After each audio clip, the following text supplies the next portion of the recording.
either live by the gun or you die by the sword.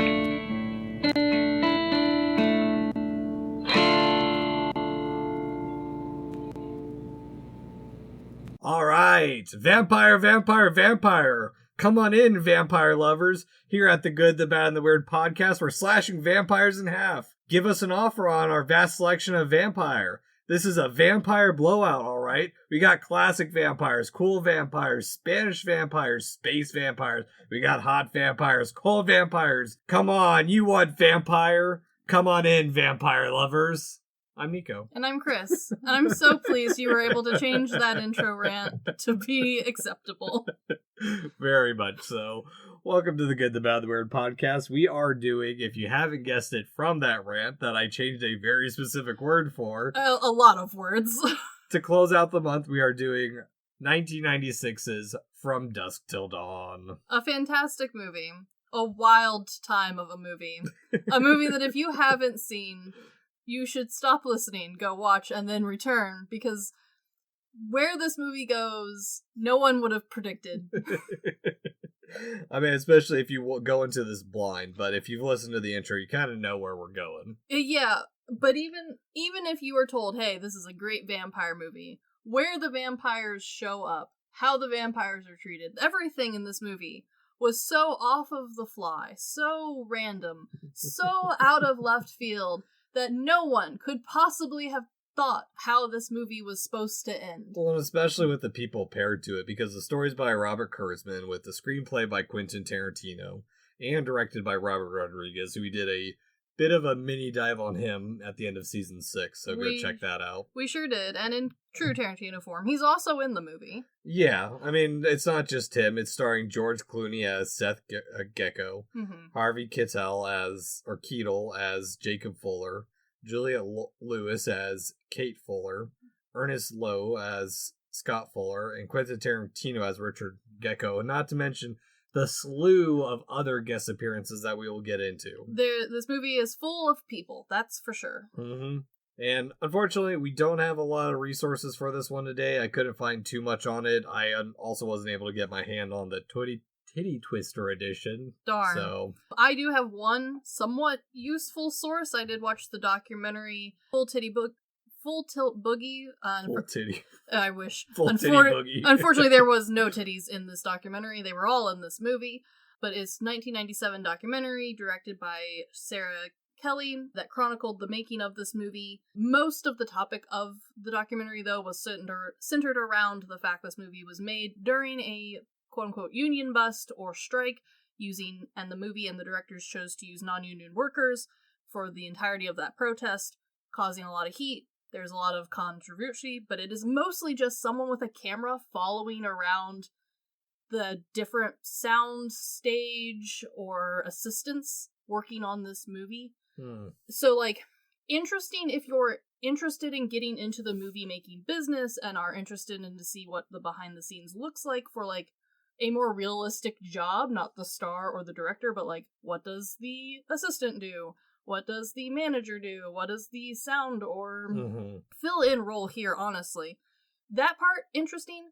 Making of? Not really. There was very little, interesting making of. But I did get to see what George Clooney and Quentin Tarantino from 1996 acted like behind the set, which was entertaining. So there's that. Yeah. So before we get into it, Chris, what are we drinking today? We have the one, the only, Modelo. Delightful. Cheers. I don't know how to say it in Spanish. Me neither. I probably should learn. Tastes like Modelo. Especial. Classic. So, From Dusk Till Dawn. When we talk about this intro or this movie and how we don't know exactly where it's going if you're going into it for the first time blind. Yeah. It is pretty Western feeling, and it's a little bit of an unassuming setup. It's just a sheriff walking into a convenience store, and it's very much so they do a great job of making it feel like they're just shooting this shit naturally. And I mean, granted, that's something we talked about in Death Proof with Tarantino, where he just makes these mundane conversations feel like they mean something, because there is a little bit too, where when he starts when it zooms in to start talking about the robbery, which indicates, hey, pay attention now between all this other bullshit that we've had back and forth. Which even then, I still like the bullshitting stuff too, because he says something, microwave food's gonna kill you faster than a bullet. Yeah, there's a lot of really off-the-cuff phrases that this sheriff man has made up. I do appreciate them. They are funny.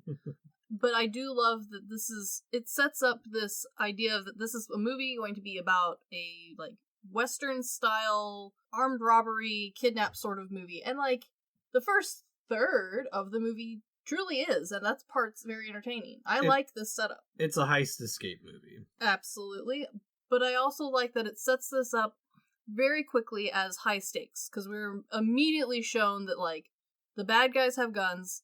They do mean business, or at least one of them definitely means business. They both very much so do. Yeah, this is a very interesting high stakes sort of right from the get-go. It draws you in so much that, truthfully, even though Brian and I had seen this movie before, we had to stop for a second and be like, is this the same Dawn Till Dusk that we remember? Because I had forgotten this intro.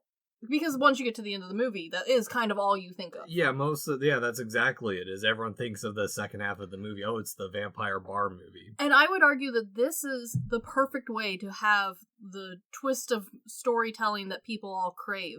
No, don't just have one where no one can predict the middle or the end or the big twist. Have a movie that confuses you so badly that you forget how the beginning goes. Yeah, well, that's the same thing with me, and I'm going to do spoilers for a movie that came out this year, but Sinners is the same way, where it's very much that setup of, okay, well, we're setting up most of this movie and we don't even see the vampire until halfway through the movie. Yes. Same with this one.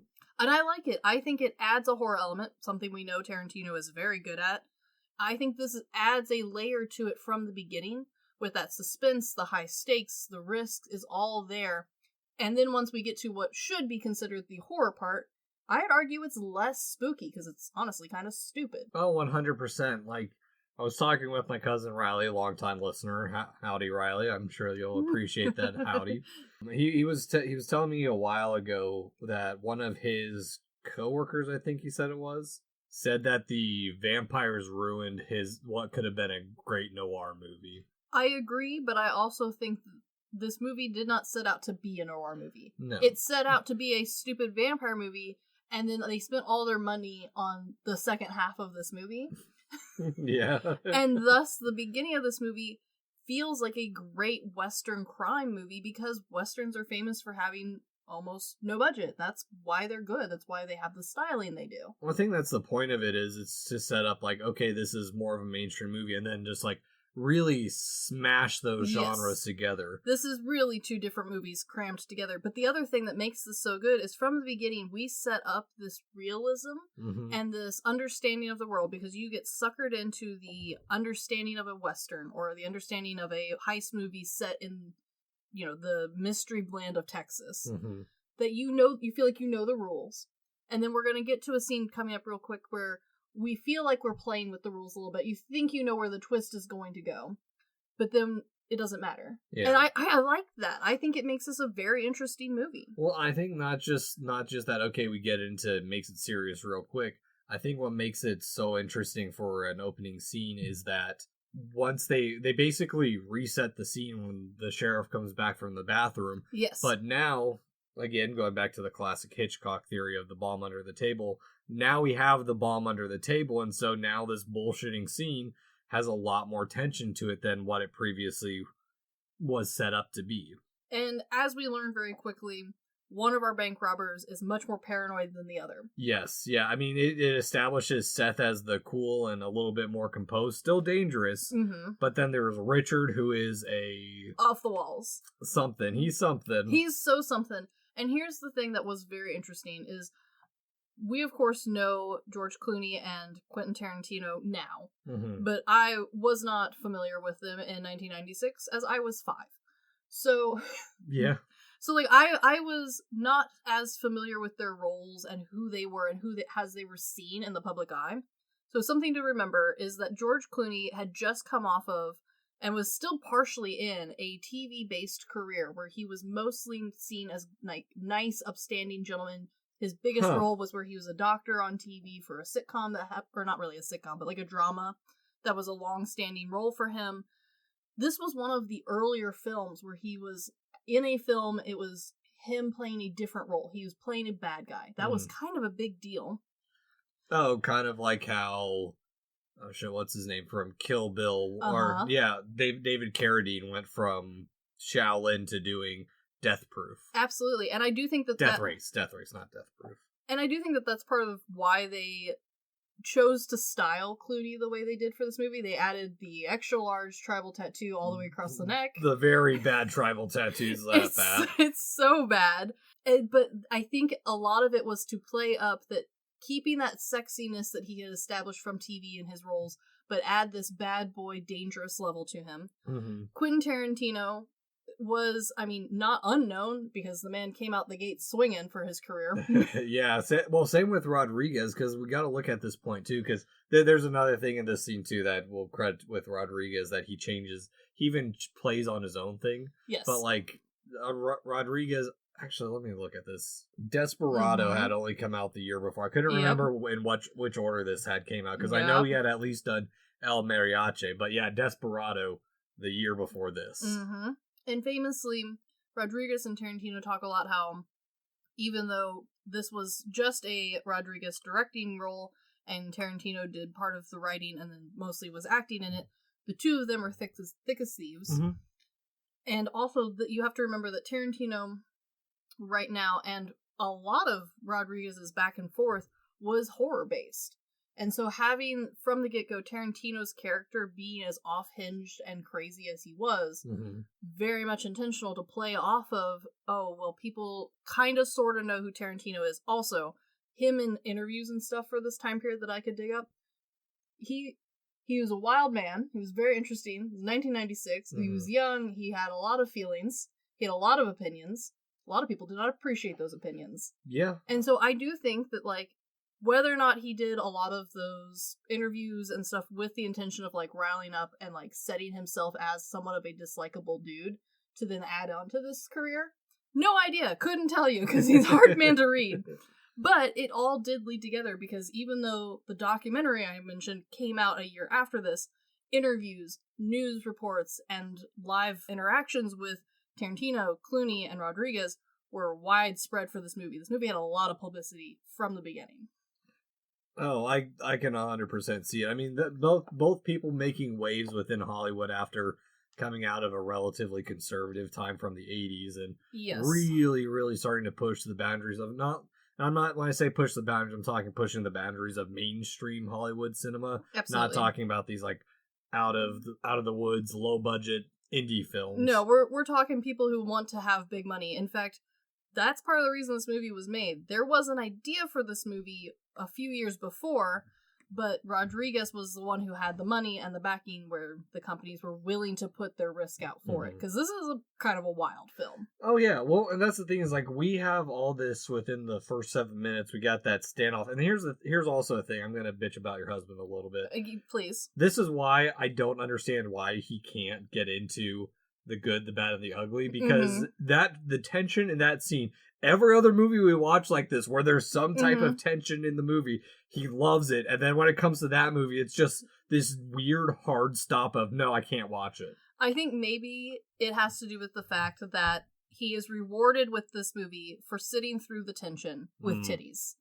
Yeah. There's a significant lack of titties comparatively, because you're right, the first half of this movie is very traditional Western tension, where we have guns being flung around. They've already killed the cash register guy. We kind of brushed past that, but you all knew it was coming. Cash register dude dead. Sheriff dead. They're in the car. They're taking off. They've got their hostages. They got one gal in the back. Oh yeah, they killed their other two hostages too. Or no, they ran away. I can't remember. Doesn't matter. Well, actually, we'll talk about that a little bit more, because I do have some questions there. Both the two hostages and the two girls. The two girls, yeah. I think they get out. I think they do too. There's such nothing characters that they don't really explain it. This movie's fairly buttoned up when it comes to plot. They do their best to, like, lightly explain even the weirdest part of this film. So I appreciate that. But yeah, these two girls are just, like, running free in the desert. They might be dead. I don't know. They got one girl sweating to death in the back of their trunk. Poor woman.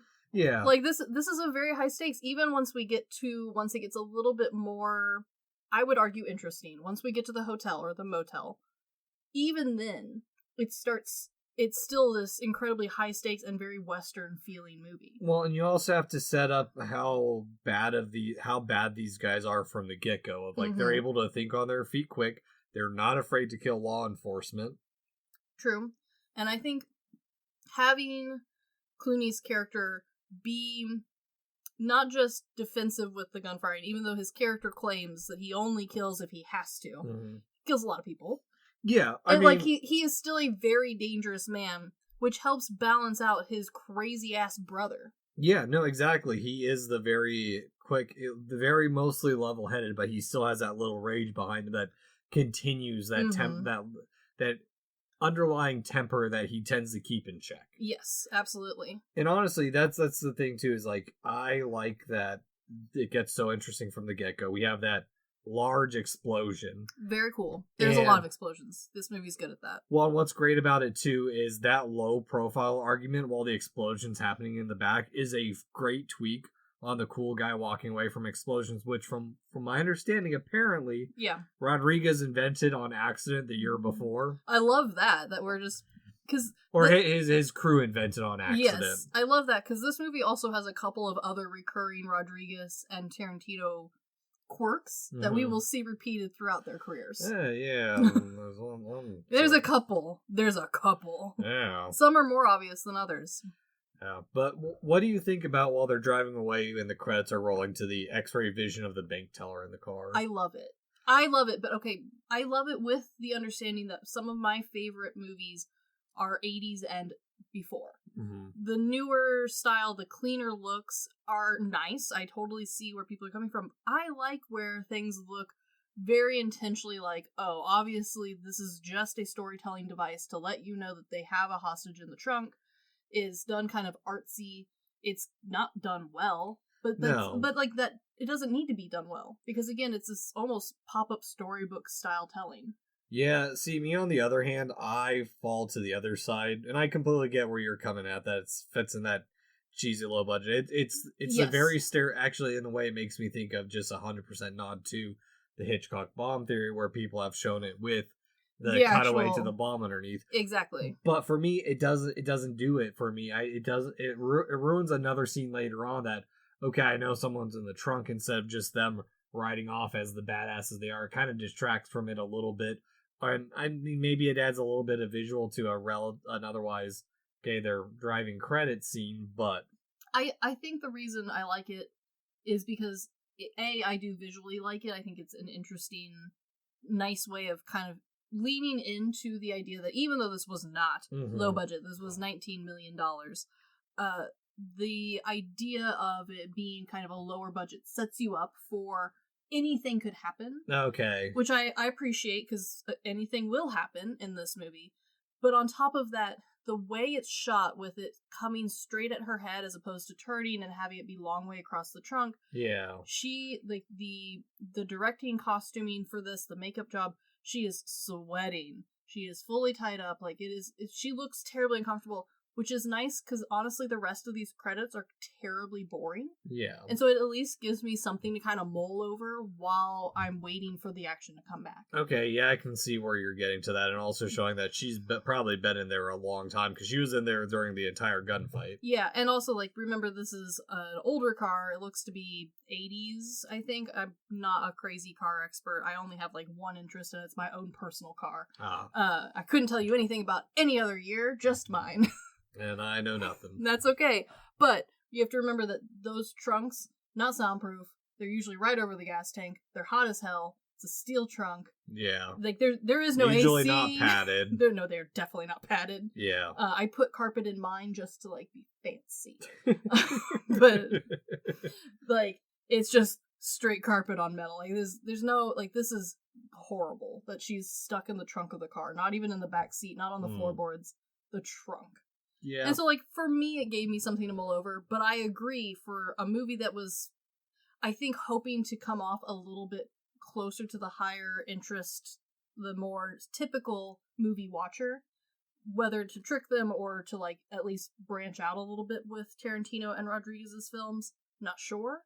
But, like, I see how a more polished look could have been good. Yeah, it's a choice. It was a choice. There's a lot of choices. But I do like when they do stop that we already had enough of the brothers, but it takes us time to reestablish them more, that Seth's the planner while also building how impatient he is and mean in his own ways. Yes, he has his own mean streak for sure. But then Richard is the needy and dependent type. He's not just crazy, he is completely needy and has to rely on his brother for everything. I love that from the moment we get to the motel, essentially unpacked, we really start to get into how Richie is like real loose cannon. Mm-hmm. He is very loose grasp on the real world. Oh yeah, and the way they show that too but it's not visualized. It's the way they do the sound effects. Yes. The slight rumbling when it starts to give off those bad vibes of, okay, something's in motion in Richard that's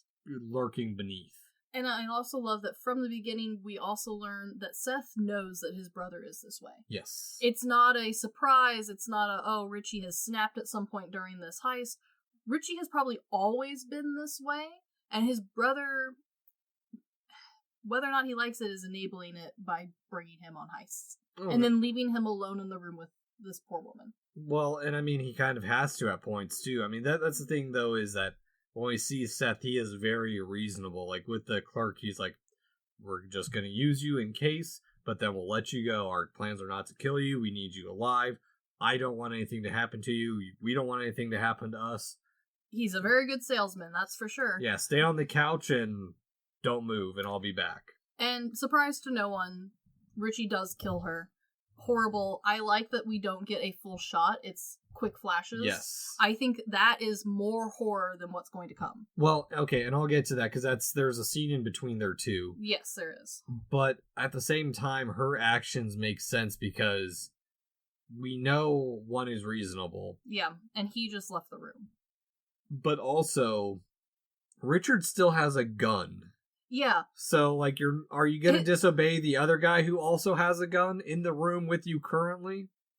Yes, but we learn quickly that Richie's grasp on reality is so fucking loose that probably it was all in his head. Oh, yeah. And we also learn... Oh, we 100% learn later on that a lot of stuff is in his head. But I also like that they do such a nice job of setting Seth up to what seems to be a nice enough, reasonable man that you feel like you could make an excuse for him. Yeah, he feels like the criminal with a golden heart. Until we get after we get past this next scene, and then we start to see how he treats his brother, who he totally enables and hands guns to. Mm-hmm. Yes. Which still is it still works, though. Yeah, like, because it still works. It has that family connection of, okay, his brother's not right in the head. He's doing the best he can to take care of this person who's not well, who should be in an asylum. Again, we are giving Seth a lot of grace with that statement, and I don't think either of them deserve it. They are both terrible. They are both horrible people. But especially when you play it next to Richie, Seth seems like such a golden boy. Mm-hmm. And the other thing that I find hilarious is comparing Tarantino in the few scenes he is in during the documentary, which is all behind the scenes and him just kind of like farting around the set, essentially. And I don't know Tarantino's method. I don't know if he is like some actors that feel like they need to embody that character, or if this is just a young Quentin Tarantino who just got done explaining to the world how much he hated his mother and how he would never give her a dime because fuck her, and was fueling a lot of things, especially being called out for the non-use of union people. He had a lot of big words to say about that. So there's a lot of feelings happening behind the set.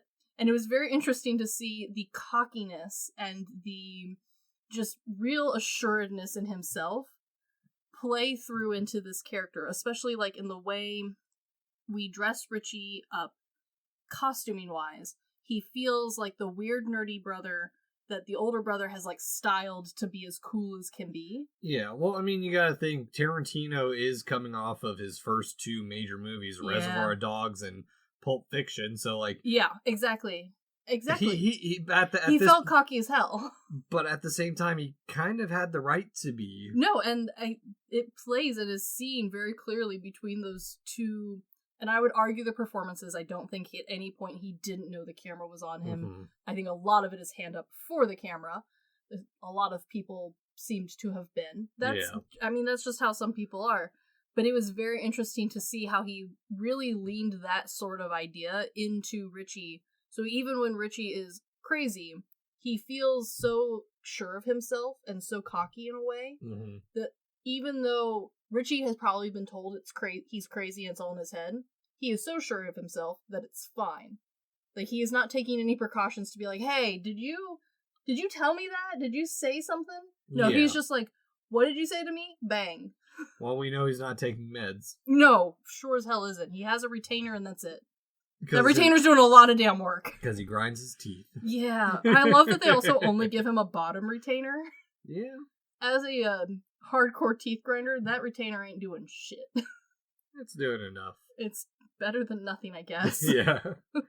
But I do like how we go from this kind of, okay, there's some suspense happening with the brothers to just this family and forcing, like, it's setting up their trajectory that of the potential danger that they're going to run into the Gecko brothers because they're like, oh, I have to stop at a motel. I must sleep in a real bed, which is such an interesting plot point because it's never truly explained to us. This father's need to sleep in a real bed. Well, they've been on vacation for a while, it feels. They're on a bit of a trip. Motorhome, though. Well, they explain, they make the joke of that. That's the thing I like is like all the humor and like little explanations they do. Yes. Is that it makes it feel like a family right away instead of like, oh, we have to explain, okay, this is son, this is adopted son, this is daughter. Yeah, no. Like, it's family. The writing and characters for this, and I would argue the brother-sister dynamic works surprisingly well for a movie that spends very little time building this family dynamic.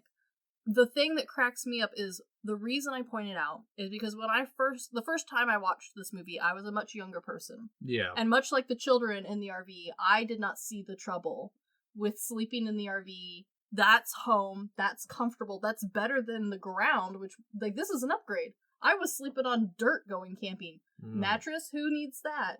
Ground pad, what's that? Is sleeping bag on dirt. Yeah, I've been there. That's why. And even now, then, like, a sleeping roll is like barely minimum. Yeah, it's a 1/4 of an inch thick yoga mat. If that, 1/4 of an inch. And I thought that was luxury. And now, as I have aged and my joints hurt, I'm with the father here. I will happily take a Motel 6 to be elevated from the ground, please. Yeah. So, like, I love that this movie briefly explains, I need to sleep in a damn fucking bed. Yes. And they leave it at that, and depending on who you are and how good your back is, depends on how confused you are by that statement. Yeah, well, it's just a quick way to get them into the trajectory of the Gecko brothers, potentially. We don't know what motel they're staying at. Well, I mean, this is kind of the only motel. We are in the wastelands of Texas. Yeah, but I do like that while they initially set it up as this happy family, when the brother leaves to use the bathroom, the older sister is immediately like, hey, are you really okay? Like, what's... Like, she's giving older daughter syndrome real bad. But in a good way, because like it sets up the conflict of what the family's going through. And and I like that it's not when we see these movies where someone's lost someone and they're super religious. Yeah. He's not completely godless. He's just dealing with his internal conflict. Yeah, and honestly, this seems like they have thought through these characters well. This is a man who, he needs a break from his job. He needs a break from being at home where his wife was. From being a pastor, too. From being a pastor, because every single Wednesday, Saturday, and Sunday, he is asked, how are you doing? Yep. Are you okay? Do you need anything? Man's freezer is stocked with meals more than he'll ever possibly consume. He needs a break. And honestly, mid to early 90s, yeah, going to Mexico to, like, go sit on the beach, that was a pretty common, like, escape. Like, if you're going to do a big vacation, why not? You're going to go to California, you go on a big road trip to go do something. That was very common. I had lots of family who did that. Some went to Alaska, some went to New York, some would go to Mexico. was living in Alaska at this time. We didn't. You were the destination. Yeah, we didn't do a whole lot of traveling out. Well, we were also a young military family. You already did the traveling. You were done. No, we couldn't afford to travel. Well, that too. We got lucky 4 years after this movie came out. We went to Hawaii because the dividend check was really nice that year. I think that's the one that we haven't managed to accomplish in anyone in our family. But no, doing a big trip feels like the very natural. They don't really need to explain it deeply to us. We get as far as we need to with a nice, very practiced preacher speech on what happened here in a little bit, and then it is cut off so that we don't need more. And I like that. Exactly. It doesn't fall into the, oh, woe is me, I hate you, God bullshit. Mm-hmm. We also don't have an overuse of dead wife either. Mm-hmm. It is mentioned, and then we just kind of keep going. And I appreciate that. Yeah, and it's a nice break from the Gecko brothers right before we start introducing. We get the news report of how serious their crimes actually are. I love the numbers are just climbing, skyrocketing, because you know that if it had been all Seth's plan and it went the way he wanted, maybe 3 people would be dead. Yeah, or no people would have been dead. Probably. It would have gone off without a hitch. But I like that as the body count, even the news reporting of the body count is a little bit comedic. Yes. And the way they tally everyone is just it makes me think of a little bit down the line of how the Tokyo Gore Police commercials were. Yeah. And just how they're kind of this one's more informative. It's not as goofy as Tokyo Gore Police. It just has those little bits to it that are okay, it's a little on the nose of. There's definitely some 80s horror that kind of borrows the same idea too. I shouldn't say borrows, it was made before this, but a similar idea where the news is supposed to be reporting on it, but the crime of the villains is so astronomical and so stupid, and it's news from the 90s or the 80s, so it just comes across as a bit humorous. Yeah, it's a little too dramatic for news. Well, no, it's not, but that's the fun of it, isn't it? It's all news, if you take it out of context, is silly. To a point. Even the weatherman is honestly a silly idea. Yeah, and while we thought we knew Richard was a danger already, when they say that he's a sex offender, makes it so more dangerous. Yes. So okay, now we gotta get back to this clerk and what's going on. And surprise, she's dead. Well, okay, so here's a few things too. Mm-hmm. One, I do like the Big Kahuna Burger. It's a nice connection to other Tarantino movies. Yes. And if I remember right, that means it's a movie within Tarantino's universe. There was a lot of things that he tried to explain to me, because there's also a few other later on little, I guess, Easter eggs that he has tried to explain in a few interviews on what is in universe and what is just he worked on, and I cannot keep them all straight. So the big thing is, if you see this type of branding like this or Big Apple, it's these are, I think those are the real world movies, and then the movies that don't have those are movies within his other movies. Okay, because he has a lot of ideas and it's hard to follow. But okay, so outside of that, the bedroom door being closed, he's already trying to kind of hide it from his brother. Yes, makes us aware that he's hiding it, and us from knowing true crime, if they're trying to hide it, they're of enough sound mind to know that what they did is wrong. And the other thing that always really kicks me is especially the way Seth reacts after he opens the door. Yeah, even to him who knows his brother's fucked up is what the fuck, man? And here's how I read the scene. The first time I was, with Seth, rage, this did not need to happen, you idiot. The second and third time I watched this, there was a little bit of Seth knew this was probably a potential risk, and was maybe hoping his brother wouldn't do it this time.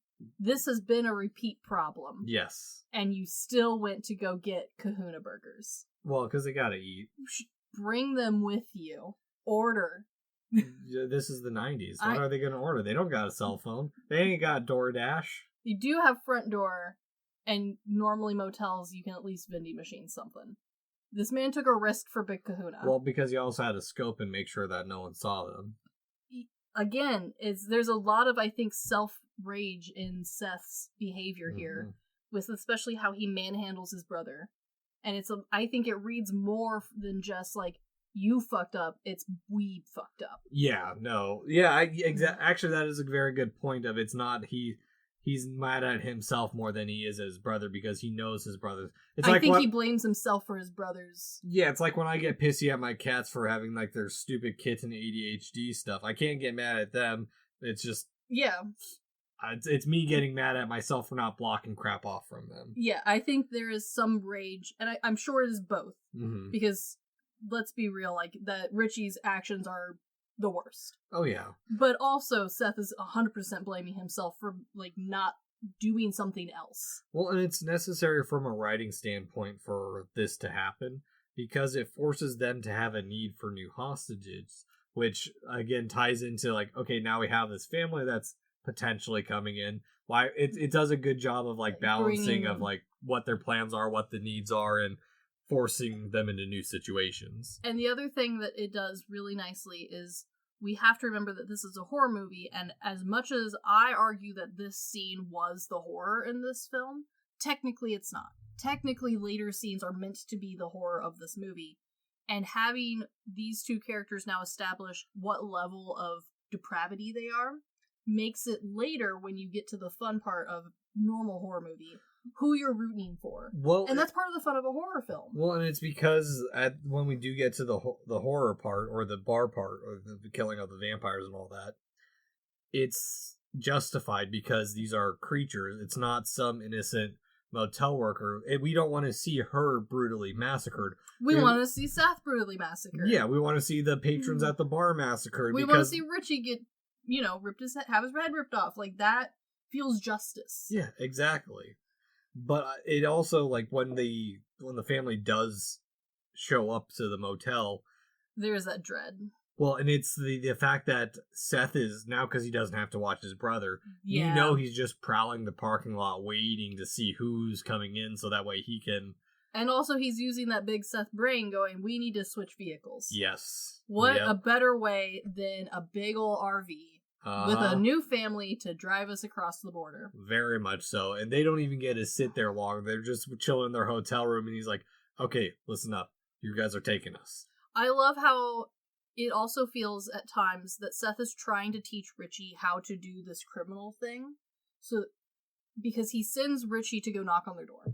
Knock, knock, knock. Hi, I'm from room 11. Can I borrow your ice bucket? Did not need to happen. Well, yeah, no. It does. So hear me out. It's the way they look, too. So, on an outward side... Yeah, Richie looks real weak and nerdy. Yeah, exactly. He looks more regular American. And then we're talking, this is the 90s. So, Seth shows up at your door in his Seth's got his tank top, big-ass tribal tattoo. that goes across the neck. That was a big no-no in the 90s. Exactly. Neck and face, hands, you're never going to do a real job. Exactly. Him knocking on their door is much more intimidating than this seemingly wimpy guy. I agree. The thing that I thought was a little interesting was it feels like Seth lets Richie string them along a little extra. Like he's giving him an opportunity to do it by himself. Mm-hmm. And then when Richie just kind of keeps playing the ice bucket bit instead of like taking hostages, yeah, he steps in and is like, okay, thank you for trying, Ricky. Okay, now everyone here get in the van. Yeah, well, he uses him as like this entry point, and then he starts laying down the ground rules, and it's like it is a really good like setting up of the instructions and consequences of like, okay, here's the rules of this movie and what's going to happen from here on out. Here's the consequences. Sure. And then on top of that, when their daughter shows up, Richard is such a creep of... So creepy. What's going on here? We're just having a bikini contest. You won. He is so creepy. Mm-hmm. But it adds again to understanding how much it's in his head.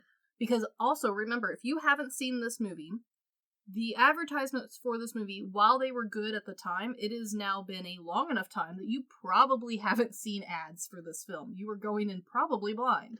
I was 5.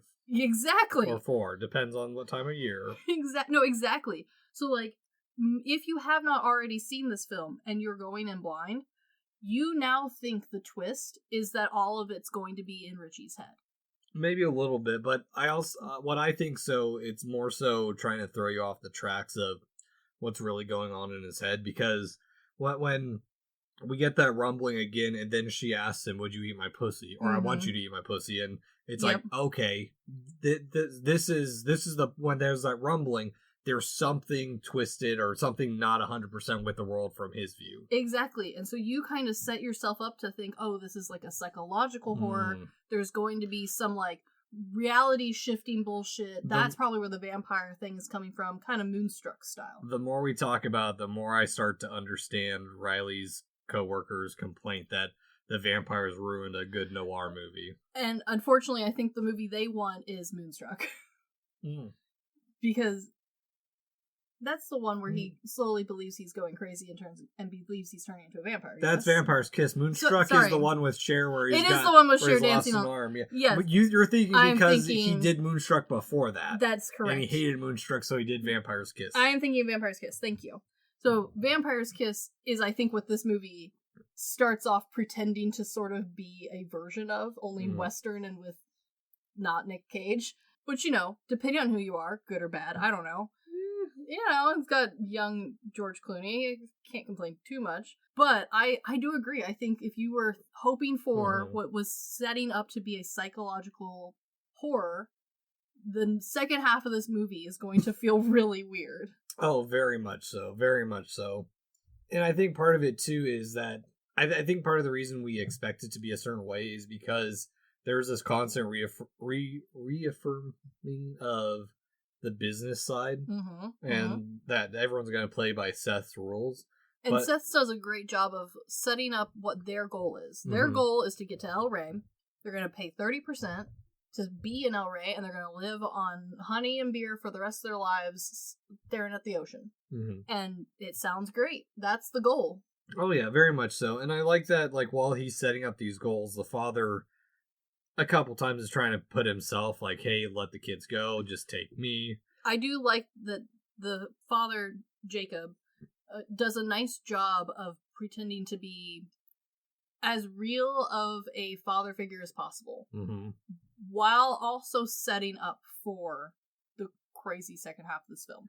Oh, very much so. Well, and we also have to humanize them a little bit, too, because while we've seen, yes, Seth is great at controlling and like setting out a plan, we have this humanizing moment between him and the dad where there's a tragedy of death. And one, I do also appreciate that at least it isn't cancer either. I do have questions about if Shyamalan ripped this off for signs a little bit in a couple parts, because the wife also died by car, not getting pinned to a tree, but died pinned in the car. In people who have made other dead wife characters, the entire trope of dead wife and or dead mother is such a trope that at this point, fill in blank of how they've died. That's already been done. There's more. I have. This is a long list. You have barely scratched the Hallmark surface of dead wife. Oh no, I'm not talking about. I don't care about that portion of it. There's parts of this movie where I watched and I'm like, did Shyamalan rip off From Dusk Till Dawn, but just replaced it with vampires with aliens? I mean, I'll get. I see what you mean. There's another part later on. I'll get to it. I do see what you mean. I do appreciate that we get just enough of her death that it feels realistic. Because again, I agree. If it had been like, oh, she died of cancer, very tragic. Yes, very tragic. Does not fit the tone of this movie. No. Violent is needed for the death because this is a violent movie, and I know there is something to say about having all of even your unseen background characters match the same level of tone as the rest of your movie. That speaks to some really nice, detailed writing. Very much so. And I do like this kind of like power play between Seth and the dad, because Seth wants more, which I think at some points it feels like he actually kind of has a little bit of a care, but at other times it feels like he's going to use it as like a weapon against them down the line. Absolutely. But the dad just sets up that barrier. He's like, I'm not talking about this anymore. Just FYI, don't you touch my kid. If he touches my kids, I'm going to kill your brother. And he's like, fair enough. I do appreciate that he sets that groundwork. And I think that does a nice job of showing that Seth, because we've already seen Seth's anger about his brother's behavior. I think this also now shows the acceptance in his brother's behavior, because before there was a lot of enabling happening. Like, we're handing him a gun, we're taking him to El Rey, we're involving him in all of this heist bullshit. Now with that hard line of like, I would let myself die to kill your brother if he touches my kids. Yep. And him being like, fair. Yeah, and then immediately going from that to Kate's feet. Yeah, okay, so remember, for those of you who, again, in this year of our Lord 2025, we are all well acquainted with the Tarantino feet problem. I low-key at this point want to go through all his movies. Someone has. And just all the feet shots. Okay, good. Someone has done that. That is a thing that you can look up if you so desire. But remember, at this point, it was not a well-known fact. I don't think it was a fact known at all that Tarantino had a feet thing. It wasn't until I would argue halfway through the man's career, that we learned of this, and then people did go back and was like, now that you mention it, there's an egregious amount of feet in his movies. Especially pretty women's feet. But in From Dusk Till Dawn, it works because it makes him his character much more of a creep. Especially because he is playing through this fantasy while he sits across from Kate. Mm-hmm. And so it's already established he's weird and creepy. He is wearing the stupidest, burglar outfit known to man. Little Pink Panther stupid. He's got his black jacket, black pants, white, full, buttoned to the top collared shirt. Mm-hmm. In Texas heat in the middle of summer. This man looks dumb. Yeah. But also, we know he's dangerous. And so all of these weird things just kind of get chalked up to Richie is just the weirdo. But he's a dangerous weirdo. Well, here's what I also think it is. I think it's his play on Reservoir Dogs. It's 100% similar styling, yes. Oh, it 100% is. I think the thing that is different, and it is unfortunately, there's not much to be done, is the difference between Reservoir Dogs and that coming off as dangerous but appealing. Because there's plenty of people who find that appealing. Oh, yeah. I mean, a man in a suit.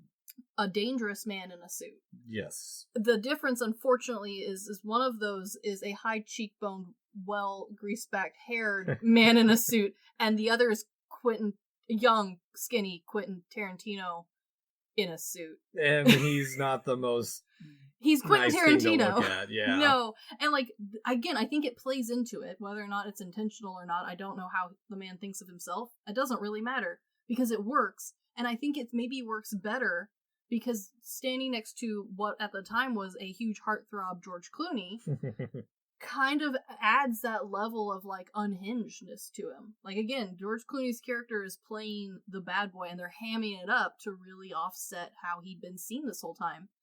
Tarantino has only been known in one way. He came out the gate swinging. He hadn't changed his tune or tried anything different at this point. So no one's looking for anything different, and I think it works. Yeah, I can see that. But I also like that even though we have this, what usually would have a little lull in tension, there's this continuous build of this mistrust, and not just between the Geckos and the Mills. I forgot the family's name. Yeah. Fuller. The Fuller. The son also has no faith in his father, his father's lost the faith in their father. Yeah, it does all play back, and I think part of it was meant to be a play off of the whole religion and vampire trope that is very common, but the vampires in this one are so loose. Oh, yeah. It doesn't, I don't think it reads quite as strongly as they wanted, but I don't think it matters. No, it's a fun bit at that point, but I think that's the great thing is they keep building up this tension for so long too. They do. Even with Chong as the border patrol. Yeah. It's not just, okay, he's questioning. It's also that the girl's in the brother's hands. Mm-hmm. Also, good job on writing asshole brothers. Richard just keeps escalating everything. That's the thing with Richard is everything, whether he takes it right or wrong, he'll escalate it. Yeah, absolutely. And even then, when they do board the RV, the border patrol's a creep too, because she's got her pants down. And he stands there long enough to make it weird, but is also not looking around the bathroom enough to notice the two men in the shower. Yeah. So and also that shower is tiny. He really could have just briefly looked around and been excuse me, pardon me. Yeah, instead he's got to be the creep. Instead he was a creep. But again, though, it all kind of plays through the same theming of that, like, this is how they're getting away with stuff, is other people are also terrible. Very much so. But it's also when they get through that relief of that tension that we've been building up between everyone. And the one thing that I had to take a second to think about is that when they're driving away and he's giving directions, he got these directions via a phone call. So he's just traveling based on, like, there's no Google Maps. They did not map quest this beforehand. No one even has... Even the big paper maps. Well, okay, here's the thing. We can assume that somewhere in the RV is a big paper map because the RV was going to Mexico. It said that Jacob is taking his daughter and son to Mexico as part of their road trip. He was just spending the night in a real bed before they get to Mexico, and they were going to go to the beach or something like that. Fair. I don't remember exactly where, but it was like a destination holiday, essentially. Well, it also, the way he talks about it, too, I like that they don't include the map because it feels like it's really off the beaten path of, you can't get there by map. You have to take, okay, you're taking this road that's not on the map, this road that's not on the map. Well, and here's the other thing, is he says the line, you're going to go a couple miles, don't worry, I've been told you can't miss it. And you can't miss it. He's not freaking wrong. What the hell? Oh, the titty twister. This bar is amazing. Yeah. You should know that this is not green screen. They made this sucker. Which also, the other thing too, the great part of this, I love when we talk about movies when they use their title of their name. Yes, right above the doors. Open Dusk Till Dawn. I like that they don't say that, and it's just there, and if you catch it, you catch it. It's so perfect. This place is immediately crawling with bikers and ne'er-do-wellers. The man out front is selling inappropriate things to everyone of every taste. The one-stop vampire shop, because my outline auto-corrected. As you know what? We told it to. Yeah. But this is such an iconic part of the movie because it is so different, tone-wise, styling-wise, budget-wise. It's gone from a relatively family-friendly fare to this dude yelling about all the pussy that they've got. And he does not stop listing the kinds. His character's name is Chet Pussy. You know what? That makes sense. This is where I think most people remember the movie from here to the end. Yeah. And then the first half, the half that many a person felt was a good half of the movie, is lightly forgotten. Yeah, the good first hour, 10 minutes of the movie. Yes, because now you thought you had the rules, you thought you knew the location, you thought you knew what the risks were, and then you drive up to this, there's literally flames coming out, there's some random ass Mad Max shit happening in the background. They hired a group that they are a group, they go in the same way that there might be a group of extras for fantasy movies or for specific like heighted people or specific color people. This is a group of actors. All of these extras were from a specific quote-unquote guild, I guess. I don't know what to call it. I'm not an actor. And they specialize in being extras for bikers, mobsters, gang members, and ne'er-do-wellers. They have their own business cards. That's hilarious to me. And they all look the part. They all look dirty. They've all got beards. AC/DC's blasting. Well, the thing with it too is it's not just this stark transition. It's setting up this potentially good time in a house of sin against this religious group of people, or like this religious family. And the family part heavy, because like technically the kids they're not like little kids. But also, like, you wouldn't want to take them to a titty bar. No. And yet this is the king of all titty bars. Yeah, you wouldn't want to take your daughter to this place. No, I would argue you wouldn't want to take any family member to this place. And yet here we both are. Well, and on top of that, it's not just that, okay, it's so flamboyant in its appearance. It's so wild. It's that there's also little hints of, like, when they're beating up the announcer, there's like little bursts of flame that it's like, okay, this shit isn't really normal. And then also like, okay, when I say they actually built this, I mean they actually went to the desert and built they built this. Yeah. The desert is, I think, the only place this monstrosity could be built. in any capacity, because there's fire everywhere. There's random neon signs just dingle-dangling. This building is both too tall and too wide, but also too small. And I think the part that is the best, though, is that this now sets us up for what is essentially one night in hell. Yeah. Well, I like that you bring that up, too, because it's the architecture of everything is so different from the outside. Yes. Where it's got a saloon feel to it. No, not just that. Well, also, I do like that fight scene, or when they beat up the announcer. I do, too. Is because it makes it feel like that classic Western opening, entering a bar and having to prove that you're a tough guy while people play cards in the background. Gotta get into the salty spittoon. It does feel okay, but not just that, like the fact that they've got the extra tall front with the neon woman on the top, it gives the same illusion to Western towns where the whole front would just be a fake facade and then the inside would be like maybe 2 stories. Vegas-like. Very Vegas-like. But that's the thing, is like once they step into the building, the architecture, you say Western, I say absolutely not, because it feels like they've tried to put what they can around like this temple.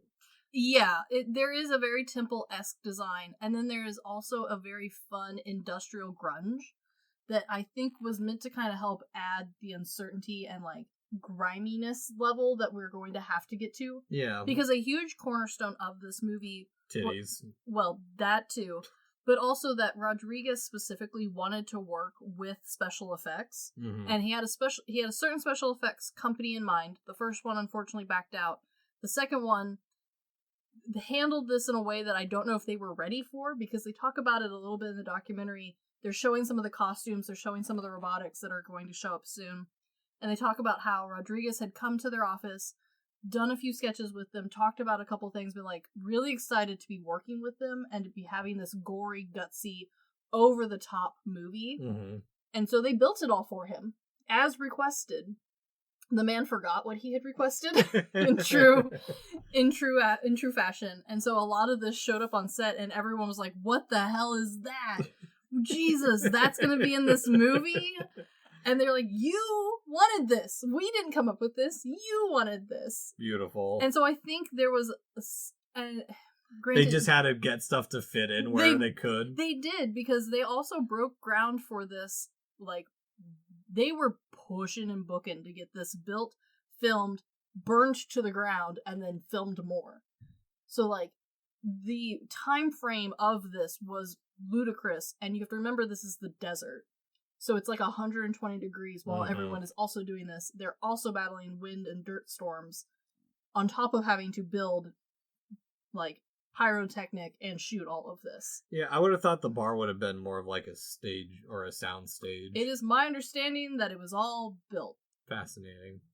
But I would also think that probably some of this was soundstage, just because, again, they did burn the whole structure, like, down. It was meant to stop at one point. It kind of kept smoldering. So, like, it, for the movie, was good enough, but unfortunately damaged beyond usability, so just take it all down sort of thing. But still, very interesting that, like, this was the route we chose, because even though this thing is very cool, the inside, very cool, don't know if we needed to go this hard. I think they did. I think it's, I like it, I appreciate it, but this is where half of the budget went. I can tell. Yeah. I can tell. But I do like that while they try and get in, and they do get in, the bartender, played by Danny Trejo. Of course. I think... Our uncle in crime. Well, I think Desperado was, like, the first movie that he was actually, like... Big in? Or even, like, really had a role in. Like, this is early on in Trejo's career. Okay, watching babyface Trejo in this film was mind-blowing, because I think the last movie I watched with Trejo in it was Spy Kids. I watched one, it was called The Vamp Father. Oh, hell yeah. Yeah. I haven't seen that in a long time. It's not good. No, it's not, but it's been a while. But I won't lie, most of the movies that I am most familiar or I come back to the most with him in it are honestly later in his career when he's already pretty famous. And so by then he had the look. He had the old man look. I mean, he developed it quickly, in his defense, but... Yeah, he's not the most handsome looking guy in this, but he Granted, there is only arguably one handsome man in this movie. Yeah.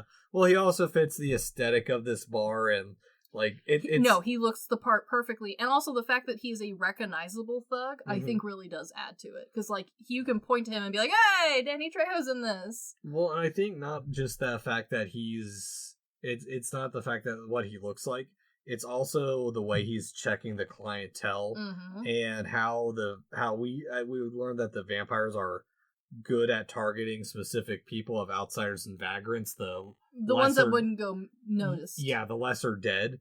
And it's the dad who's like, oh, but I have this. So he's, in a way, he's helping these guys who are holding his family hostage. Yeah. To make that last leg of the journey. Exactly. And then once they're able to sit down and whatnot, I like that we're introduced to all these weird little side characters. The amount of side characters with goofy names in this movie really is joyful. Tom Savini as Sex Machine with his whip, and the dick gun, which we got to see again, I believe, in Planet Terror. Yes, it is reused. Yep. And also, like, there's some guy who's trying to balance or make a card tower while the dancer's on the table. Yeah, there's a lot of really great background characters. Again, Dominoes. Thank you. There's just so many interesting things happening, and it is honestly one of those movies where you really do need to watch at least this half of the movie at least twice, because there's so many interesting people on set at all times. There's more than one interesting biker or like truck driver sort of dude. There's a lot of dancers doing the most random ass shit in the background. Well, it also gives all these side characters just enough quirks to recognize them, other than like, okay, there's the one weird biker guy, there's the black guy, there's the Mexican guy. Yes. It gives them a little bit more personality than just like a generic one-off character. And this is one of the few instances where, if you are paying very close attention, a lot of these guys do have their names given, even though their names are stupid and you might think that it's not actually their name and more of a descriptor. They're credited that way, so I'm going to say that's their name. Yeah, there's Razor Charlie, Sex Machine, Frost. Everyone's got a dumbass name, and I think that's better. I think that's great. I also love that the background girls were definitely given just kind of vague direction. As like, okay, we're gonna do kind of a snake-esque movement. Do that at your own tempo. Better than the hacky sackers in Twilight. No, 100%. I think there was similar amount of direction happening. Because no one, until we get to the big dance scene, no one is doing the same tempo, no one is dancing to the same song, no one's costumes are even remotely in the same theme. This is just wild, bring your own, like, outfit to the titty bar night. Yeah. And you know what, good for them. Yeah, there's lots of titties. Make your buck. There's so many titties. If you need a movie that has a copious amount of titties, this movie is covered in titties. Caligula. Yeah, I would argue this one may have more. No, only because there's also vampire titties in this movie. No, Caligula. No. Yeah, no. True.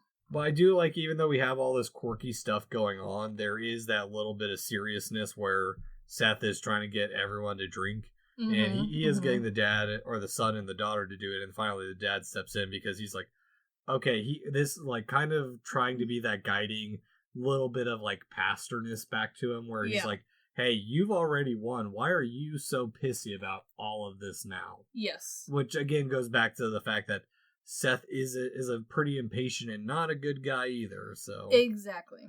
And then we get to the part that I think many people know, and I know many a men who this was the other half of the budget. They're the awakening of their type. I would agree. This was definitely the other half of the movie's budget. Satanico Pandemonium. Ooh, she is, by the way, her dance is like 3.7% of this entire movie. Yeah, as it should be. This Selma is Hayek. Fantastic. This was also the height of her career, so like not height, but like she was not by any means like unknown needing work. We knew who she was. You say the height, but for me, she was the best part of Grown Ups 2. That's fair. That's understandable. That is reasonable. I would argue that at the point that she was hired for this movie, she was not a cheap actress to hire. She was well known. Face, name, the works. The works. She came to this movie specifically for this silly, shitty role for fun. Granted, the paycheck was probably also good, but good for her. Yeah. And it wasn't like this was like I need a little work in between stuff. Girl did not need work in between stuff. She just agreed to do this crazy-ass movie. Well, probably because she was in Desperado before. Well, with sure. Rodriguez. So. Yeah, and it does seem like once you work with Rodriguez, you end up in at least 2 other movies somehow, some way. Yeah, and he's good about recasting Spanish actors or Mexican actors. He very much is. That is a bonus. But this is the other scene that man, that feet sucking scene part is this one feels more sexy than the first foot scene, though. It feels more consensual compared to some of the other stuff. I would agree. Looking back with my rose glasses off, yeah, this is egregiously Tarantino's idea. Blatantly Tarantino's idea. And honestly, good for him. He got to have, I'm sure, a highlight of his life for this film. Very much so. Good for you, sir, I guess.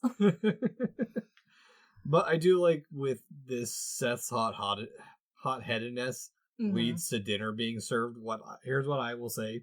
I think is served early because I don't think their plans were really well done, because I think what they were planning to do is they were waiting for the bikers and everyone to be much more intoxicated probably before they started doing it. And you can see where the budget is in this because there's only head transformations right now. Yeah, there is. It's less special effects and just like kind of ugly looks and stuff. Like it's minimal prosthetics at this point outside of Hayek's. Which honestly makes sense because we will eventually get to so many prosthetics that was definitely like a large chunk of change for this, because just about every extra you see in this is going to either become a bloody dead person or a prosthetic covered vampire. Yeah, and for for what's supposed to be like a very brutal and gory scene, while it is comedic. I mean, we got is funny. The band still playing in the background.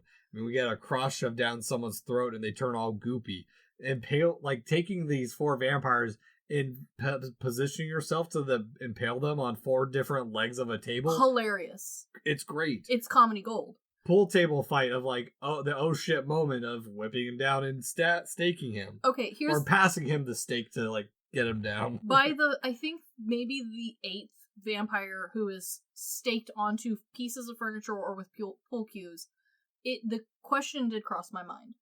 Why, as a vampire-run bar, would you have so much wooden stake-esque objects in your bar?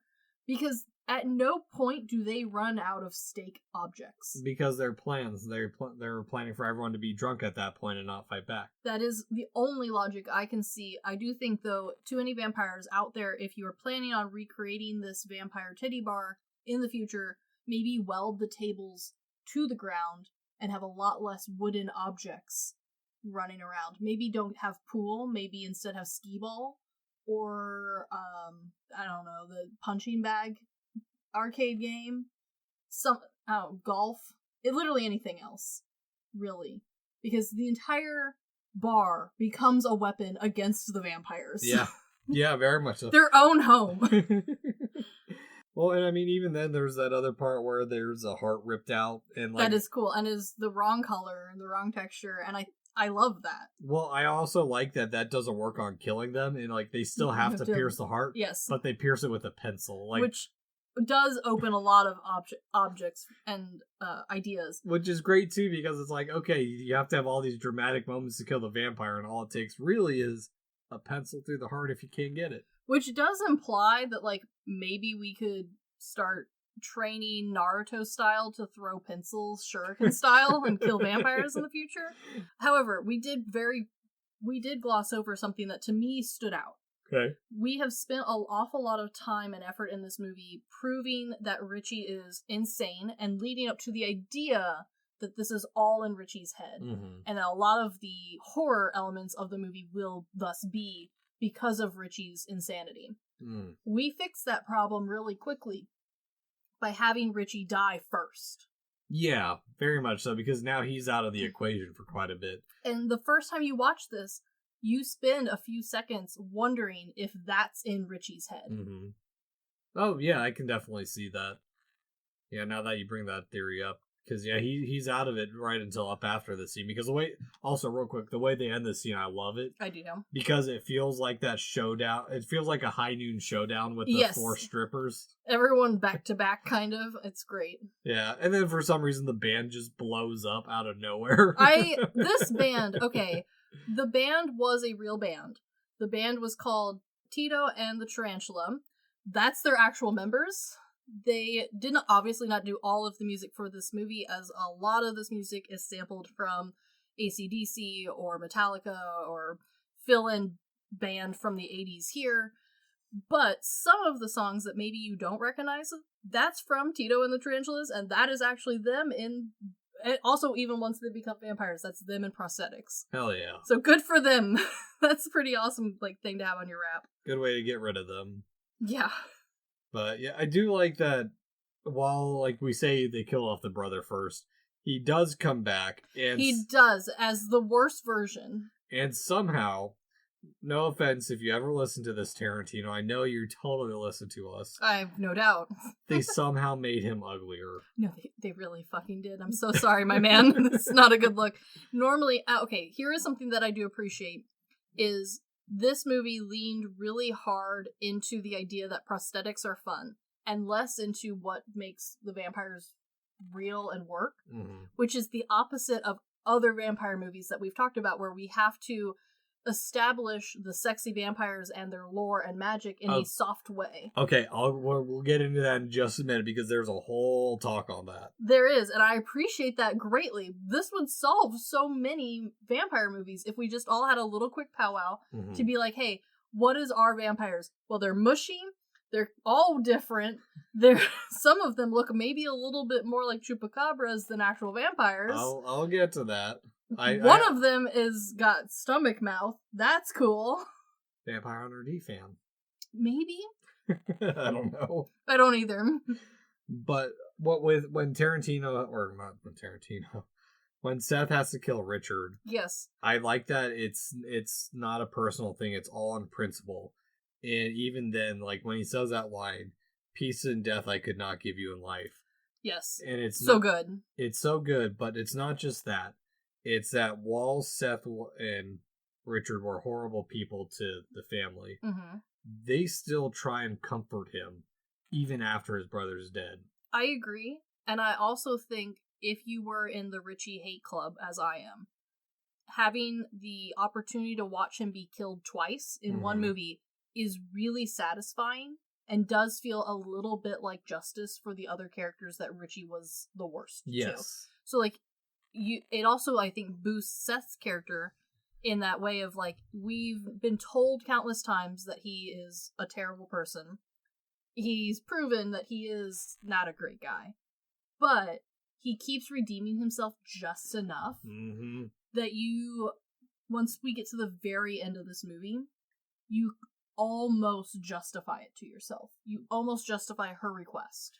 Yeah, and he does seem like in different circumstances, he would actually be a decent enough guy to be around. Yeah, exactly. Minus his impatient temper. And also, hot-headedness and willingness to kill. Yeah. Yeah, well, and on top, I also like the pacing of this movie, too, because while we have that, little bit of lull, there is some funny moments of, now they're stuffing the holes with body parts that they...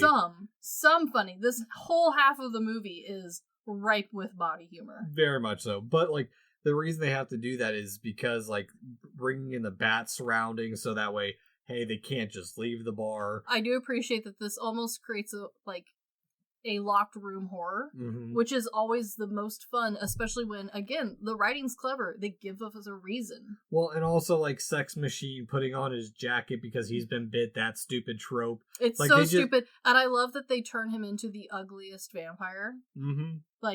There is no hot vampire in this, and I appreciate that. Very much so.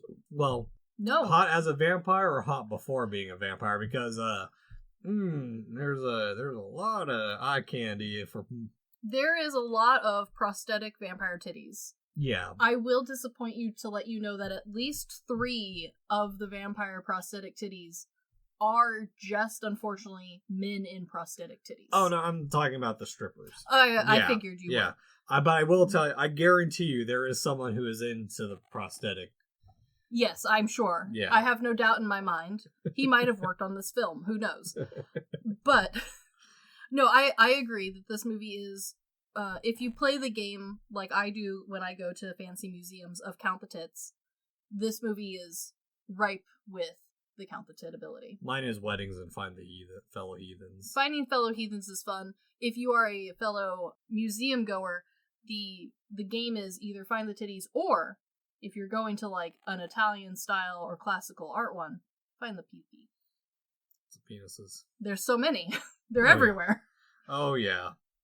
But even with all the funny stuff going on, they still continue like to add to it, because I like that Seth is still running the show. Yes, or trying to. And also I like the kind of funny bit of, okay, well, we can establish that we all believe in vampires.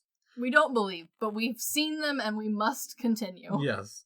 But I like, while they're trying to figure everything out, it's all based off movies, and one of the lines is like, well, what about putting 2 steaks together? Peter Cushing does that all the time. Such a great line. But it's all lore from the movies, and also a little bit of learning from their experience of just like impaling everyone. I do appreciate that without directly naming any specific movie, they do go over most of the tropes, and they give a very brief reason on why some of them we're not even going to bother worrying about. Like, well, do you have garlic on you? No, then it doesn't matter. Do you have silver on you? No, it doesn't matter, does it?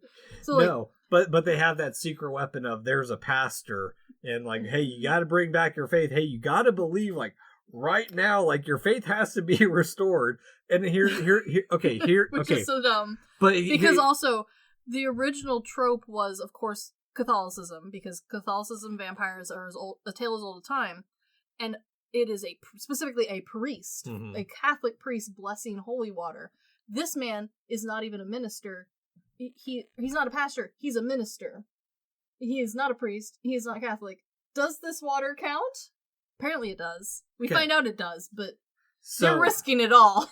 Well, here's the thing that I think, this is where I start to think that, okay, maybe Shimalimalon pulled from this, because that's exactly the ending of Signs is, for them to get out, or like to save themselves, he has to find his faith, and the ending of that movie is them just basically baptizing a bunch of aliens. That's true.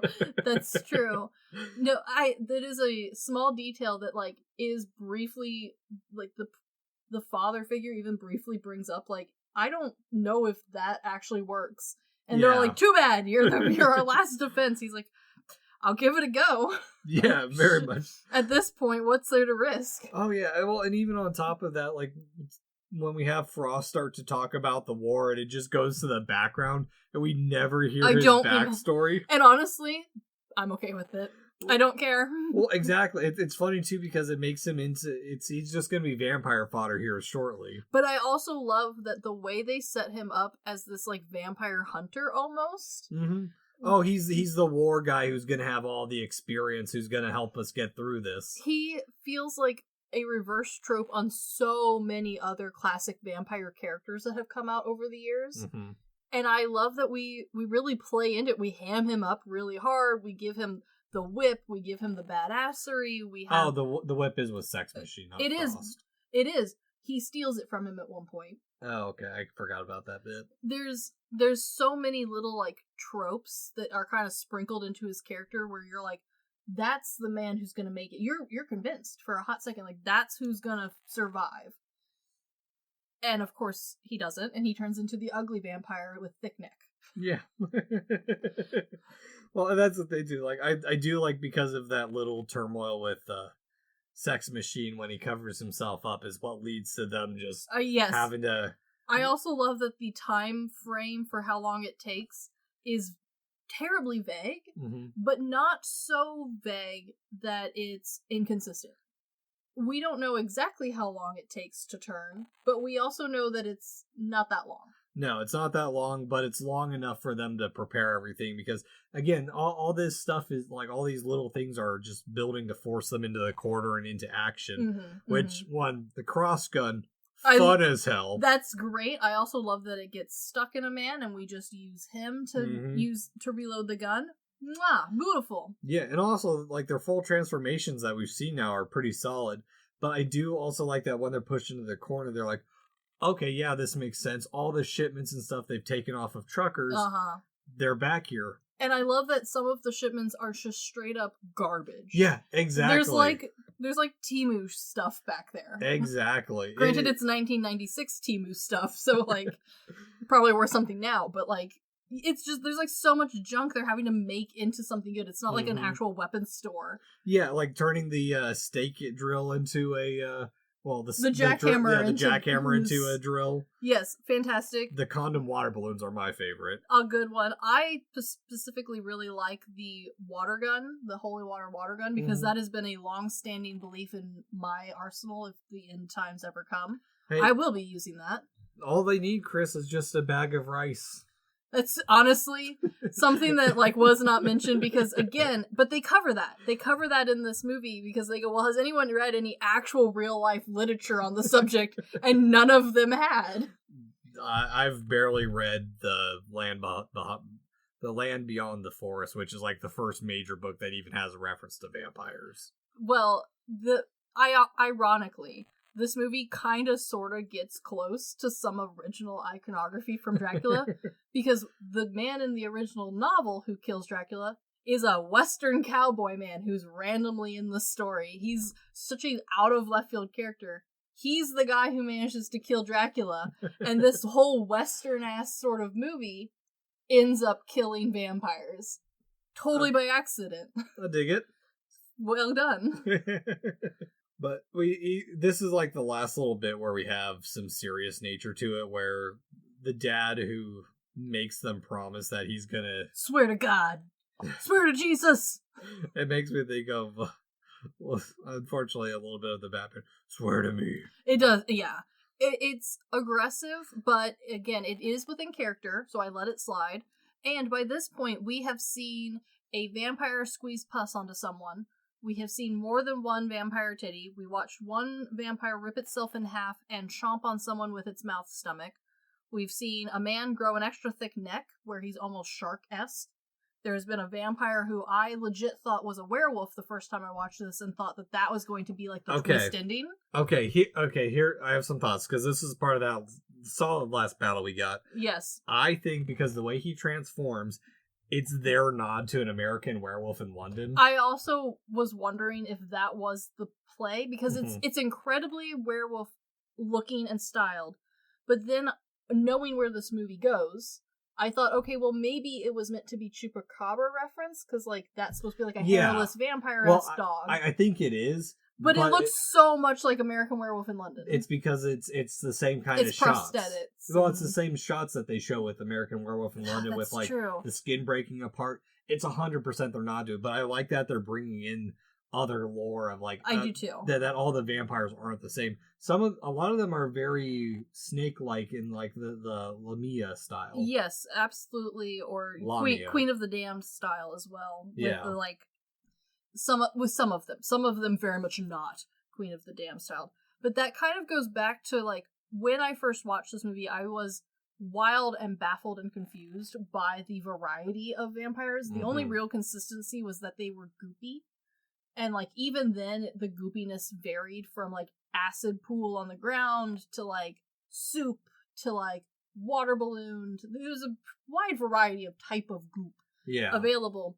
But now knowing that Rodriguez sat down with the special effects company and just kind of like was spitballing random shit, not realizing he was making a purchase order, now it makes sense to me. Because I have no doubt that all of these movies and references we've been talking about, he made in that meeting, not realizing he was asking for that thing. That's amazing, though. It works, though, because it does make for a crazy end. And I do have some questions with this ending, too, because... I probably don't have answers. The son doesn't kill the dad, and... Not immediately. No, he doesn't. Seth has to kill the dad. True. So, I wonder if, like... Maybe you have to be full goop by the... Well, you have to be goopy long enough? Well, was the son killed because he didn't fulfill his promise, or... Or, like, yeah, God frowned upon him sort of thing? I don't know, maybe. Yeah, I don't know. I don't think the bro deserved the death, at least without the lap dance he was promised. That is unfair to him. I agree. I think when it comes down to it, the writers knew they needed to get down to just mostly Seth at the end. And then Kate is a bit of a bonus. And she plays into the stereotypes of the innocent woman making it through the horror film. Yeah. And then there's Seth, who is our main character. We kind of need him to make it through the end of the film to, like, make this movie interesting. Yeah, the bro's just kind of there for the ride. Yeah, we've already killed one bro twice. We're not bringing him back a third time. That would really be out of extra left field. It would make no sense. No. So, like, we have our two characters who are kind of pinned down as far as, like, okay, if this movie's going to end in a predictable and usable way... Well, here's the thing. Those are it. That's the thing, is, like, it doesn't end in a predictable way. It still keeps you guessing of how they're going to get out of it at the end. It sure does. I love that this ends with Disco Ball saving the day. Yeah, Disco Ball of Death reflecting the sunlight. Beautiful. From all the holes that they've punched in earlier. I also love that the rays of light act like laser beams for the vampires. That's fun, because normally there is, like, a bit of a slow burn to sunlight. Because we've seen in other movies where it's like, oh, I can't go out in sunlight, but I can stand in shadows. Yeah, I mean, we talked about the horror of Dracula where he turns to ash. Yes, which are all great, but they do bring about the question of, like, well, how, like, there's clearly an intensity level to the sun, so, like, on a cloudy day, can you go outside? Yeah, I mean, look at the little vampire where he's just hitting them with a relatively strong light. Strong enough flashlight, yeah. Yeah. This one makes it pretty obvious that, like, no, any sunlight equal bad sunlight. UV light. Yes. And so I kind of like this almost hard and fast rule better. It does mean more dead vampires. But they get around that by being more vampires. Yeah. So, like, I kind of dig it. I kind of like this extra, like, dead fodder available. Yeah. I think it makes a more interesting lore. It makes it more fun compared to other movies that we see in the generic horror genre where, okay, this person just has to die because we need some action now. And honestly, the fact that we only take about an hour at most to turn someone into a weird, goopy vampire kind of also is good. The other thing that is interesting is clearly during the day they can go outside. No. Because the hawker is outside and he is a vampire. The pussy guy? Yeah. No, it's dusk. Is it? When they get there? Yeah, when they get there, it's dusk. Okay, I'll let it go this time. Yeah, dusk till dawn. I thought it was still bright enough to see. Nope, that's the sunset. The sunset. It's that point where it's like just below the horizon. Again, though, does bring about the question of how much sunlight is too much sunlight. Well, we're in the middle of the morning. This is intense daylight at this point. Yeah, I get it. Yeah, but I do like that. There's still like some little growth even at the end here, where Chong comes back as Carlos, the crime boss. And oh my goodness. I also appreciate that, like, the only reason they're there is just honestly kind of random and out of both of their control. I do love that he literally just was like, yeah, I've driven past this place a bunch of times, thought it looked cool, figured we'd meet here for dinner. Yeah, they're open from dusk till dawn. And you said you wanted low-key, so, like, this is equivalent of, like, being attacked in an IHOP, and your friend be like, yeah, I've never eaten there, I've just driven past the IHOP. Well, and, like, when he's explaining the story he's explaining they were vampires, like, I don't believe that. He's like, do regular people just explode because of sunlight? Got a good point. Though I do think once they get to El Rey, he will be quarantined on the beach as a crazy man. Yeah. Well, that's the thing is, like, Seth even in this ending bit has that little bit of growth where he has the balls to negotiate. He's like, hey, we just went through all this. My brother's dead. This girl's family's dead. And it's all your fault. Yeah, you gotta give us a little bit more because you didn't scope this place out. Yeah, which, I'll give it to him. Something of an improvement. I also think it's an improvement that he tells Kate, no, you need to figure out your own way home. I'm a bastard. But here's some money. Yeah. You can't come with me. Which is the right thing to do. No, it is the right thing to do. This is maybe the only correct thing he's done this movie. Yeah, he's doing right by Kate of like, I promised you something that I couldn't fulfill on. Here's at least the littlest I can do in return. Now, real quick. Okay. This magical place called El Rey that he's wanting to go to is supposed to be based off of the book, The Getaway, the 1958 novel, Jim Thompson. And I'm intrigued because while that one is not about vampires, it is about a similar topic of a bunch of guys needing to go hiding out after crime. So I'm intrigued because also El Rey then gets reused in a bunch of Tarantino films. And as a legendary character in Death Proof. Absolutely. Or not Death Proof Planetary. I keep yeah. flipping their names. But yeah, and also like I think the leaving on another twist ending that they're on an Aztec temple turned scrapyard. That's hilarious to me. Would you consider this architecturally a decorated shed? I would consider this a poorly additioned historical monument. It's not even addition. Here's why I think it's more of a decorated shed or temple. Okay. Is because the only thing that they did is they put up a front. They did only put up a front so that you go into the temple, which is hilarious to me. Yeah. Which, unfortunately, by the way, there are sequels to this. There's a prequel and a sequel.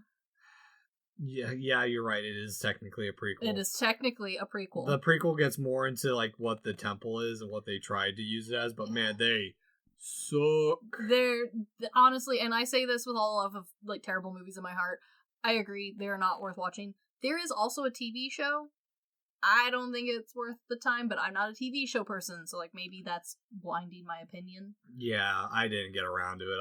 I've just been doing all the vampires all month, and I am honestly, as much as I've loved this movie and love talking about them, I think I'm gonna shelve vampires for a while unless they're part of the Monster Mash or fighting werewolves. Yeah, I totally get it. Something else that might surprise you is that there's a video game series for this. I believe it was on the computer or PC only. Came out not long after the movie originally came out. It's a shooter. As far as I know, I did not ever have the technology nor the parent allowance to play this game. So there's that. But if it is something that you are so desperately into, there's more. Yeah. Well, and that's the thing too, is like I wonder how many people have been really influenced by this and just trying to mash up genres. Because that's the thing, is I watch all these types of vampire movies, and some of them, all of them to varying degrees of success, have a hard time mashing up genres as much as this one does. True. Because, like, there was one I watched called, what was it, Blood Runners or Bootleggers? I can't remember. I think it was Blood Runners. Looked dumb from the get-go. I mean, sure. Ice-T was the main guy. Well, that is setting a standard, unfortunately. But it had a cool idea to it. They were bootleggers. That is... But they were vampires hiding their blood shipments as bootleggers. And I'm like, okay, this is actually a really fun idea. Yeah, it's a fun idea, just the poor execution. It does...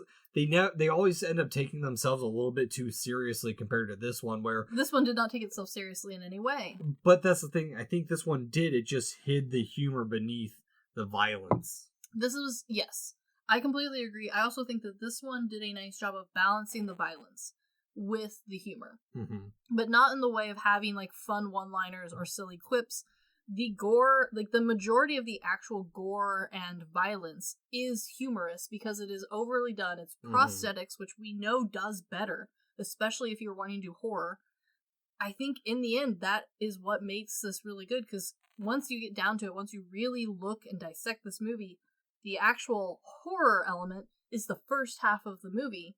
And then the fun part, the part that you actually want to spend time watching, the part that's goopy and mushy and violent, is the second half, and it's balanced out by this over-the-topness. Yeah, I can definitely see that. And I think the other thing that it has going forward, too, is that the characters actually have heart, and they keep the cast relatively small, so that way there's only really, until we get to the vampires, 2 relationships that we have to care about. I agree, and even once we introduce the vampires, they are interesting enough to give us a little bit of an idea, but they're so stereotypes that you don't need more. So it's interesting enough, you kind of can pick out who's who in a crowd, but once people start dying, you aren't surprised and you aren't upset. And I think that's kind of a joy of a really violent movie like this. Very much so. So then, Chris, good, bad, weird scale, what do you give From Dusk Till Dawn? Dusk Till Dawn, for me, will be getting the holy trifecta of good, bad, and weird. Hell yeah. This movie is a hoot to watch. It is so much fun if you like a horror, gory, or violent movie. There's a lot of bad, though. There's a lot of bad. Unfortunately, a lot of it comes down to just not really having a bunch of specific direction at certain points. There's some odd choices that eventually we learn is just styling choices by certain actors or directors. It is what it is. They're there. Time will tell, I guess. And weird. This movie is weird. Partially, again, because certain people pointed at things and said, I want that, and then forgot that they wanted it, forgot to write it into the movie. But it all kind of comes together and balances each other out in that perfect way, where this movie is not the most entertaining version of all three. Yeah, I definitely am also giving it the holy trifecta of good, bad, weird, because I think it has a lot going for it, and I can 100% understand where people would be disappointed of its shift from a more crime movie to this. But I also think that that's what makes it weird, is because it is such a successful mashup of genres that comes out of nowhere just a little bit. And yeah, there are some bad moments to it of like a little bit of awkwardness, and like I'm not going to hold this 100% against it, but some of the CGI is just a little rough. A little bit. But I do have a little bit of a hard time of adding bad to it, but I can see where like it would fit that genre of like going into this blind of, okay, we've had this kind of not family friendly. It's not family friendly, but it is a more mainstream. Yeah, family or teenager appropriate to, okay. Adult. Yeah, very quickly, so. Yes, I agree. But, so would you recommend From Dusk Till Dawn? Absolutely. With an asterisk. This is an adult movie. If you could not tell, this movie is violent. It has a lot of prosthetic gore. It has a lot of both, and I say that like there is goopy gore, and then there are flashes to more realistic gore. There is no holding back language-wise. No. There is that whole scene we said from the beginning. There is another word used, and for some people, it is not one they want to hear that many times in a row. No. But for those of us who either do not mind or find these sorts of movies entertaining, this movie is a great example of just like a really hammer to the pedal to the metal wild time from start to end. Very much so. I do highly recommend this. Of the vampire movies I've watched recently, if you're wanting something that's just a fun time and not super serious or trying to have any real sort of message, this is the one to go. Absolutely. A good time all around. Yeah, so. But our sucking of the cultural zeitgeist is complete. I do look forward to continuing the action into our favorite time of year, Nick Cage November. The happiest, jolliest time of year. Got some real American heroes with a rock to stand on, so... Very good. Look forward to that. But, anywho, this has been the Good, the Bad, and the Weird podcast. Thanks for listening. Peace!